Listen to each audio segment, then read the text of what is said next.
एक ऐसा मैदान, मिट्टी की बू हो, धूप की शिद्दत है और फिज़ा में एक सुकूत छाया हुआ है, जैसे वक्त ने खुद को रोक लिया हो। लेकिन चंद लम्हों बाद ज़मीन कांपेगी, आसमान धुआं धार हो जाएगा और दो अजीम सल्तनतें, एक सलीबी ताकत, दूसरी इस्लामी अज़मत की इलामत, एक दूसरे से ऐसी टक्कर लेंगी जो सिर्फ जंग नहीं होगी बल्कि एक तारीख बनेगी। ये कोई आम लड़ाई नहीं थी, ये वो जंग थी जो सिर्फ 2 घंटों में पूरी एक सल्तनत को सफ़ाए हस्ती से मिटा देती है। ये कहानी है जंग मोहाक्स की। सन 1526, वो दिन जब सुल्तान सुलेमान कानूनी ने यूरोप के दिल में वो ज़लज़ला बर्पा किया जिसकी गूंज आज भी तारीख की दीवारों से टकरा रही है। यूरोप उस वक्त सियासी खलफशार का शिकार था। पापायत का साया, रोमन कैथोलिक ताकतों की ज़िद और हंगरी जैसी सल्तनतों की ज़िद्दी क़ियादत। लेकिन दूसरी तरफ सल्तनत उस्मानिया अपने अरूज पर थी। सुल्तान सुलेमान वो हुक्मरान जिसे मगरिब द मैग्निफिसेंट कहती है और मशरक़ी इसे कानूनी यानी अदल व इंसाफ का पैकर मानता है।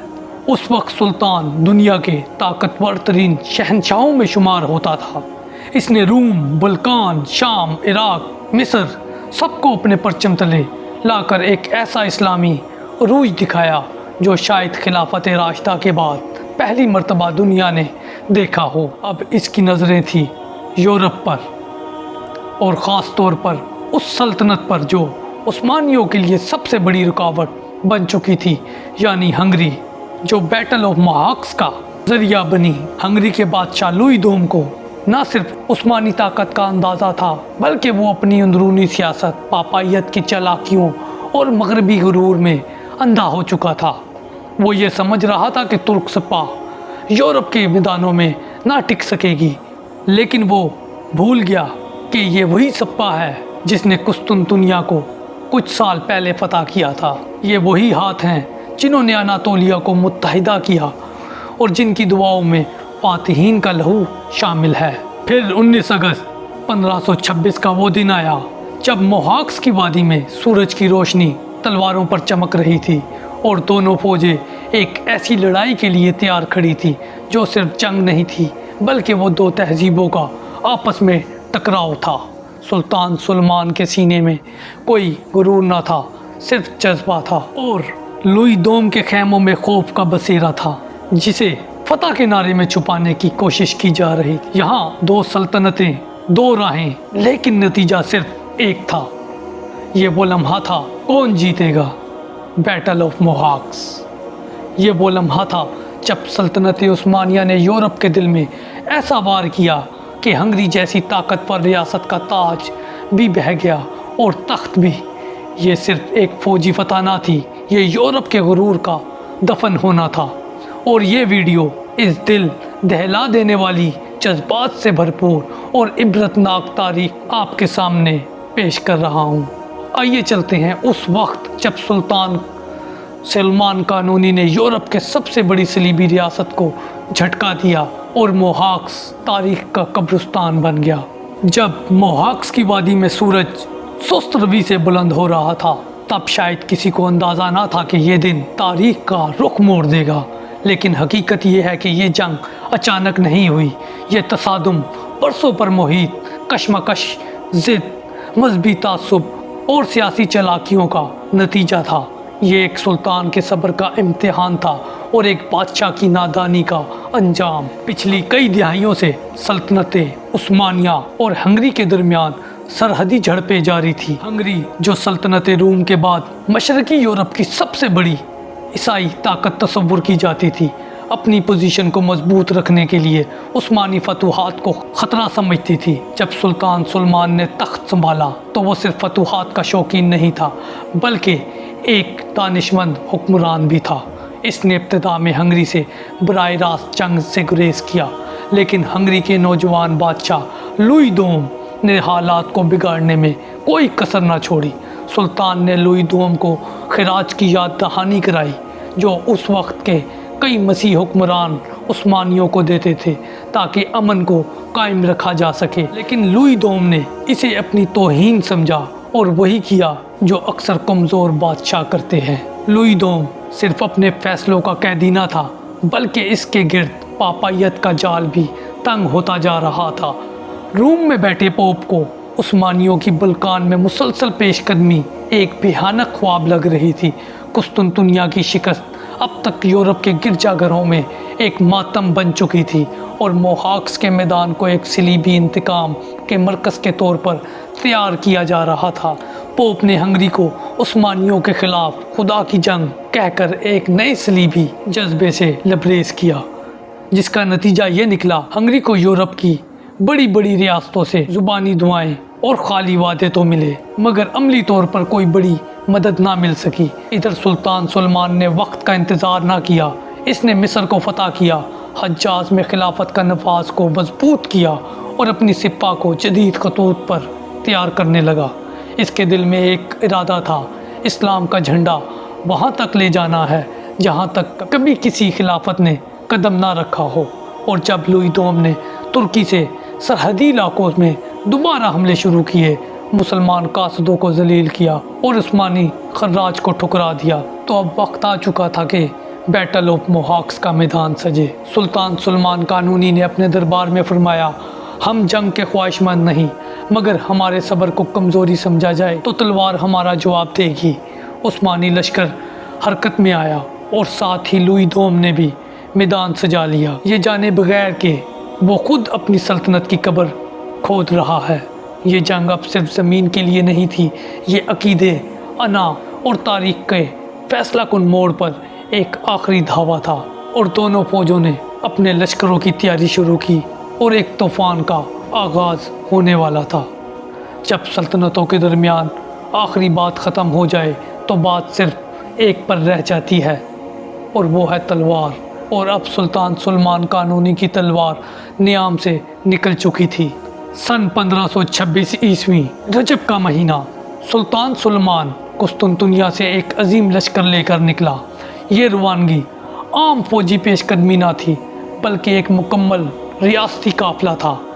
सुल्तान के साथ 1 लाख से ज़ायद तजर्बाकार सिपाही, 8000 यनीचरी खुसूसी तरबियत याफ्ता फौजी थे और 300 से ज़ायद तोपें थी, जिन्हें ऊँट, घोड़े और पहियों पर लाद कर मैदान जंग की तरफ ले जाया जा रहा था। लश्कर में सिर्फ जंगजू न थे, बल्कि उल्मा, काजी, तबीब, कातिब और सप्लाई लाइन के लिए हज़ारों अफराद शामिल थे। ये एक चलती फिरती सल्तनत थी। सुल्तान सुलेमान के हाथ में कुरान था, दिल में अज़म और ज़ुबान पर दुआ, या अल्लाह हमें ज़ालिमों के मुकाबले में सरखरू फरमाना। दूसरी तरफ हंगरी का बादशाह लुई दोम एक खौफज़दा क़यादत का शिकार था। इसने यूरोप के हर दर पर मदद की दरख्वास्त भेजी, लेकिन सलीबी कुव्वतें मजहबी जज्बे के दावेदार तो थी, मगर अमली तौर पर कमज़ोर और मसरूफ़। सिर्फ 40,000 के करीब सिपाही, जिनमें कई नौजवान और गैर तजर्बाकार थे, जल्दी जल्दी में भर्ती किए गए सिपाही। इनके पास तोपखाने की कमी, रसद की किल्लत और सबसे बढ़कर क़यादत का फुक़दान था। लुई दोम ने अपने इर्द गिर्द ज़मींदारों, गिरजाघरों और पादरियों का एक कमज़ोर सा इत्तेहाद बनाया, जो बज़ाहिर तो सलीबी था, मगर हकीकत में खुद एक दूसरे के दुश्मन थे। और इन दोनों फ़ौजों में एक बहुत बड़ा फ़र्क था, एक आसमान पर था और दूसरा ज़मीन पर। सल्तनत उस्मानिया 1 लाख से ज़ायद तरबियत याफ्ता सिपाही, यनीचरी दस्ते, डिसिप्लिन, आतिशी बारूद, असले में माहिर, तोपखाने, तवील फासले तक मार करने वाली 300 तोपें, ख़ास घुड़सवार दस्ते, अकंजी सिपाही, रसद का मुकम्मल निज़ाम, पेश की दिफाई हिकमत अमली। हर सिपाही को वजीफ़ा, वर्दी और जदीद हथियार मुहैया थे। हंगरी की सिपाहियों के पास अंदाज़न 25 से 30 हज़ार सिपाही, सिर्फ महदूद तोपें, जिनका कोई मरबूत निज़ाम ना था। नौजवान भर्ती शुदा ना तजर्बाकार फ़ौजी की आदत में इख्तलाफ, जंगी तरतीब का फुक़दान, समान रसद नाकिस, कई इलाकों से अब तक कुमक ना पहुँची। ये इन दोनों फ़ौजों का मुवाजना था, एक ज़मीन पर था और दूसरा आसमान पर। सुल्तान सुलेमान ने 23 अप्रैल 1526 को कुस्तुनतुनिया से रवानगी इख्तियार कर ली थी। راستے میں قلعہ جات کو فتح کرتے ہوئے دریاؤں کو عبور کرتے ہوئے وہ 29 اگست کو موہاکس کے میدان تک آخرکار پہنچ گیا۔ یہ مارچ فقط ایک راستہ نہ تھا، یہ دشمن کے دل پر دباؤ تھا۔ سلطان خود گھوڑے پر لشکر کی قیادت کرتا، نماز فجر کے بعد قرآن پڑھتا اور ہر قلعے کے سامنے اعلان کرتا، جو امن چاہے اسے امن ملے گا، جو تلوار اٹھائے گا وہ خاک ہو جائے گا۔ 29 اگست کی صبح دونوں افواجیں موہاکس کی وادی میں آمنے سامنے آ گئی، ایک زمین پر اور ایک آسمان پر۔ دلدلی زمین، محدود میدان اور ندیوں سے گھرا ہوا علاقہ۔ عثمانیوں نے اپنی حکمت عملی کے لیے اسی جگہ کا انتخاب کیا تھا۔ ہنگری کے لشکر نے یہ نہ جانا کہ وہ کس جگہ کھڑے ہیں، وہ دراصل ان کی قبر ہے۔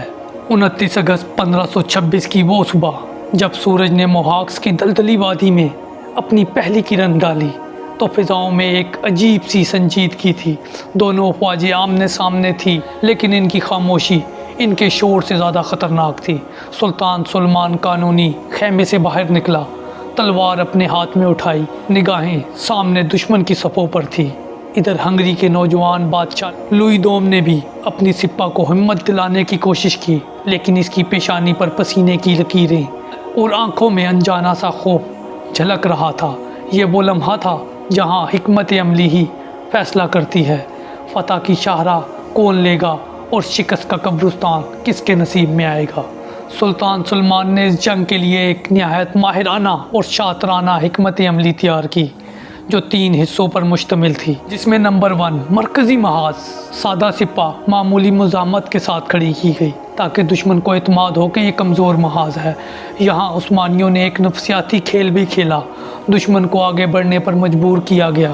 نمبر 2 جیسے ہی دشمن آگے بڑھے، پیچھے سے شدید گولہ باری اور ینیچری دستوں کا دھاوا ہونا تھا اور توپوں کو خندقوں کے پیچھے چھپایا گیا تاکہ اچانک حملہ ہو۔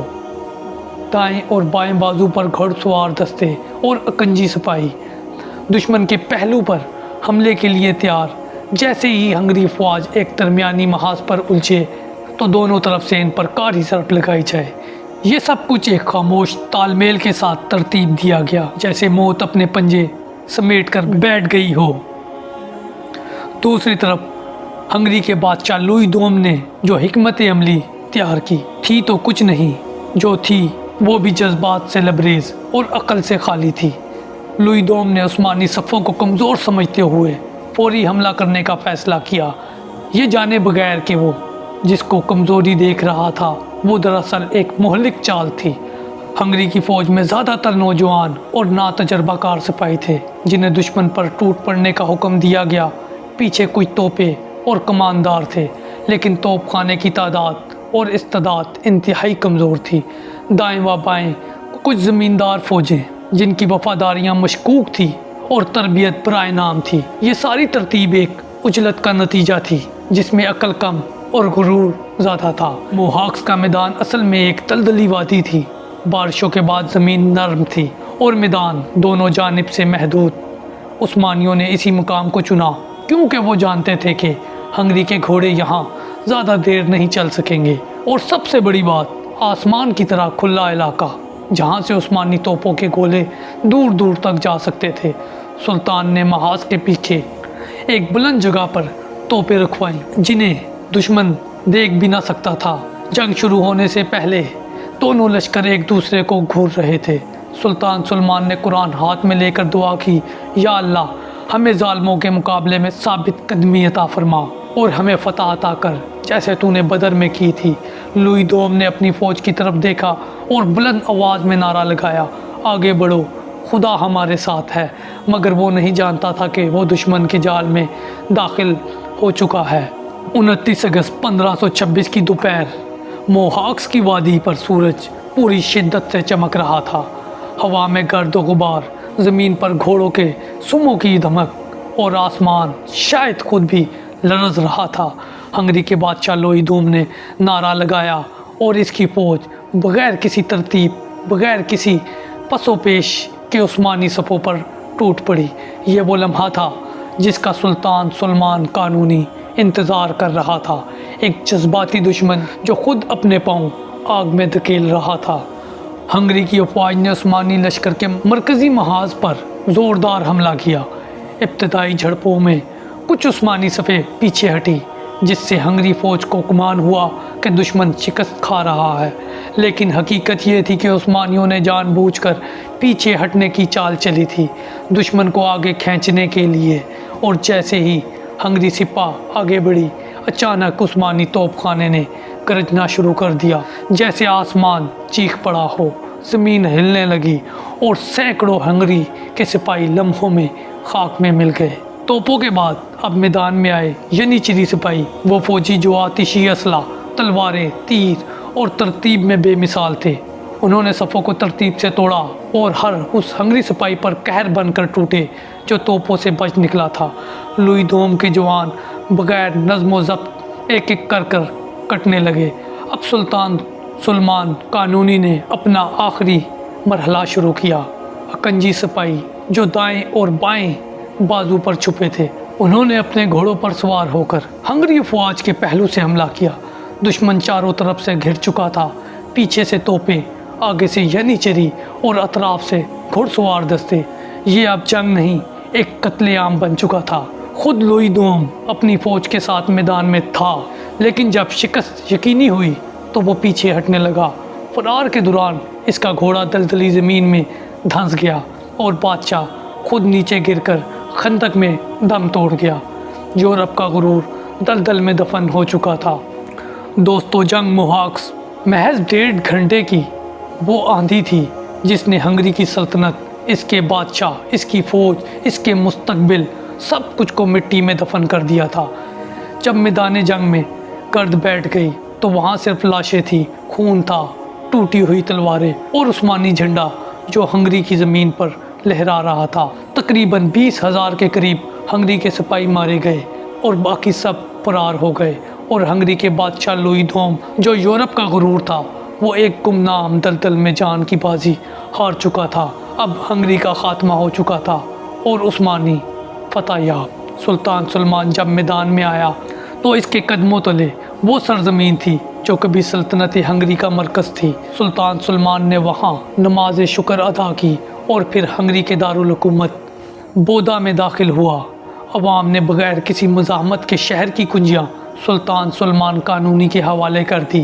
ہنگری کا تخت خالی ہو چکا تھا اور اب وہاں صرف عثمانی نشان باقی تھا۔ جنگ محاق صرف ایک لڑائی نہ تھی، یہ ایک پیغام تھا کہ اگر کوئی سلطنت عثمانیوں کے مقابلے میں بغیر حکمت، بغیر ایمان، صرف گھمنڈ کے ساتھ کھڑی ہوگی تو وہ صفائے ہستی سے مٹا دی جائے گی۔ یورپ بھر میں چرچ کی گھنٹیاں بجنے لگی، صلیبیوں نے اجتماعات شروع کیے، پوپ نے اعلان کیا کہ اسلام کی تلوار وسطی یورپ تک آ پہنچی ہے۔ دوستو، جنگ محاکس ایک ایسی فتح جس نے نہ صرف ہنگری کو توڑا بلکہ یورپ کے دل میں اسلام کے خوف کی وہ لہر پیدا کی جس کی بازگشت دہائیوں تک سنائی دیتی رہی۔ سلطان سلمان قانونی ایک ایسا حکمران جو علم، عدل اور حکمت سے لیس تھا، مگر جب وقت آیا تو اس نے تلوار بھی وہی چلائی جس کا وار صدیوں تک یاد رکھا گیا۔ یہ جنگ ہمیں بتاتی ہے کہ حقیقی طاقت صرف لشکر کی طاقت نہیں ہوتی بلکہ تدبیر، صبر اور ایمان کی ہوتی ہے۔ یہ کہانی صرف ماضی کی نہیں بلکہ ایک آئینہ ہے ہر اس قوم کے لیے جو بے تدبیر ہو جائے اور غرور میں آ جائے۔ محاکس جہاں صرف دشمن دفن نہیں تھا بلکہ ایک صلیبی فوج، ایک زنگ آلود طاقت تاریخ کا حصہ بن گئی۔ اگر آپ کو یہ داستان محاکس پسند آئی تو اس سے ضرور شیئر کریں تاکہ یہ عظیم اسلامی فتوحات ہماری نئی نسل تک پہنچے اور ہماری تاریخ ہمیشہ زندہ رہے۔ جزاکم اللہ خیرہ۔ السلام علیکم ورحمۃ اللہ وبرکاتہ۔